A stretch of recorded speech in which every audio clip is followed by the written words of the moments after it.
আচ্ছা বন্ধু, টাটা। বাজারে যেতে হবে, রাতে খেলবো। আমিও অফলাইন যাচ্ছি, ভিডিও এডিট করতে হবে। আচ্ছা তাহলে রাতে দেখা হবে। এই দাঁড়া তো, লিও জয়েন দিচ্ছে। আরে রিমন, আসো আমরা একসাথে বিয়ার খেলি। আরে না, এখন আমার বন্ধুরা অফলাইন যাচ্ছে, আমিও খেলবো না। আরে ওরা অফলাইন যাচ্ছে তো কি হয়েছে, তুমি খেলবা না কেন? রিমন আমাদের ছাড়া গেম খেলে না। ওহো, বন্ধুর জন্য এত ভালোবাসা। অবশ্যই। 2 দিন পর কিছুই থাকবে না। মানে? আরে না, কিছু না। আচ্ছা বাই। আরে রাত 10টা বাজে, ওরা কি কেউ গেমে আসে নাই? হঠাৎ লিও ইনভাইট দিচ্ছে, দেখি তো। হ্যাঁ লিও, কিছু বলবা? এখন তো তোমার বন্ধুরা নাই, আসো না গেম খেলি। আরে না, ওরা আসুক তারপর খেলবো। তুমি যে বন্ধুগুলোর জন্য এত লয়ালিটি দেখাও, দেখো তোমার বিপদে ওই সব বন্ধু কোনো কাজেই আসবে না। হুম, লল, আমার বন্ধু নিয়ে তোমার এত সন্দেহ? দাঁড়াও, তোমাকে একটা ছোট সিন দেখাই। এই তো তারা জয়েন দিচ্ছে।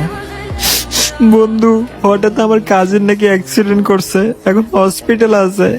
তার চিকিৎসার জন্য 1 লাখ টাকা দরকার, কিন্তু আমার কাছে তো এত টাকা নাই। আরে শান্ত হও, আমি আছি তো, বিকাশ নাম্বার দে, মেরে দিচ্ছি।